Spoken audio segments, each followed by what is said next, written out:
इस जो है सारे संसार को कौन संभालेगा, क्योंकि जब राजा ही चला जाता है तो प्रजा जो है कैसे रहेगी, अनाथ हो जाएगी। इसीलिए प्रजा की रक्षा करने के लिए दक्ष प्रजापति को जिंदा होना जरूरी है। इसीलिए सारे जो है देवता, ब्रह्मा जी देवता शंकर जी की प्रार्थना करने लगे। आस दोष प्रभु अवटल दानी, आरति हरो दीन जन जानी। भगवान शंकर को जल्दी प्रसन्न हो जाते हैं। इसीलिए शंकर जी जो है अपने गणों के साथ दक्ष प्रजापति के जहां यज्ञ कुंड था वहां गए।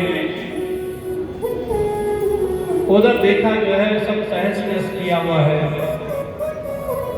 भगवान शंकर जो है देख रहे हैं कि जो मणिभद्र ने भृगु की दाढ़ी को जो है खींचा था। भृगु ऋषि ऐसे थे, जब भी बोलते थे तो अपनी दाढ़ी पर जरूर हाथ लगाते थे।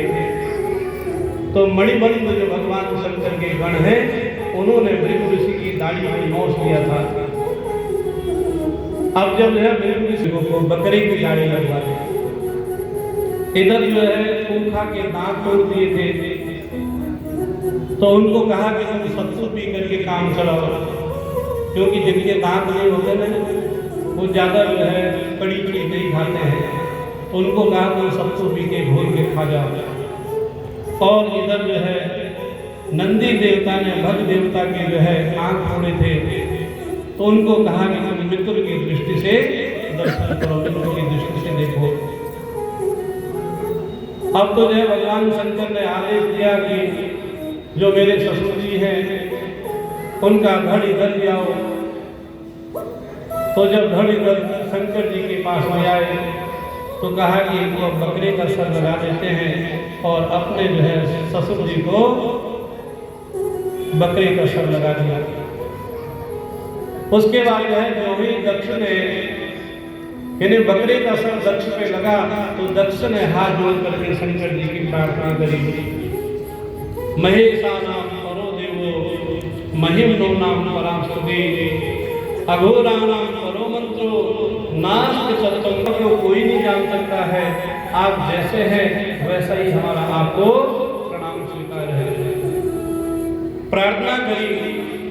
भगवान शंकर समझ गए कि ऐसी प्रार्थना कर रहे हैं, लेकिन यह बकरा जैसे बोलता उसी तरह से प्रार्थना कर रहे थे।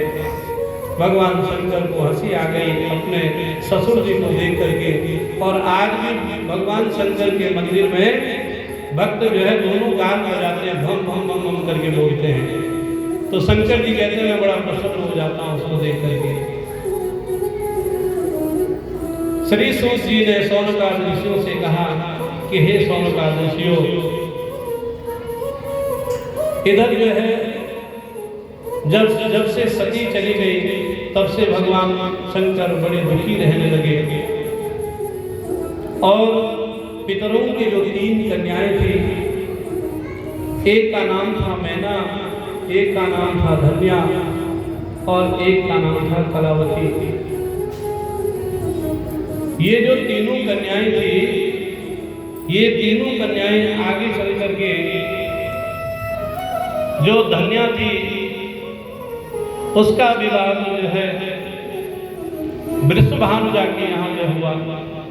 श्री सूत जी ने सौनकाद ऋषियों से कहा कि जो कला थी उसका जो है विवाह, और जो मैना थी इन तीनों का विवाह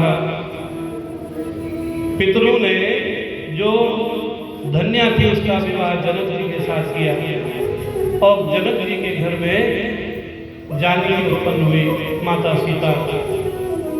जो दूसरी कलावती थी उसका विवाह वृषभानु जी के साथ किया गया। और वृषभानु जी की पुत्री उसका नाम था राधा। और जो तीसरी कन्या थी जिसका नाम था मैना, उसका विवाह हिमालय के साथ हुआ। तीनों पितरों की जो कन्याएं थी उनका तीनों का विवाह हुआ। और तीनों का विवाह होने से जो है उनके घर में साक्षात लक्ष्मी जी प्रकट हुई, माँ का जो है अवतार हुआ। मैना के घर माता पराम्बा का जन्म हुआ, यानी पार्वती मैया का जन्म हुआ। कलावती के यहाँ वृषभानुजा के जो है के यहाँ राधा जी का जन्म हुआ, जो आगे चल करके शिव पुराण में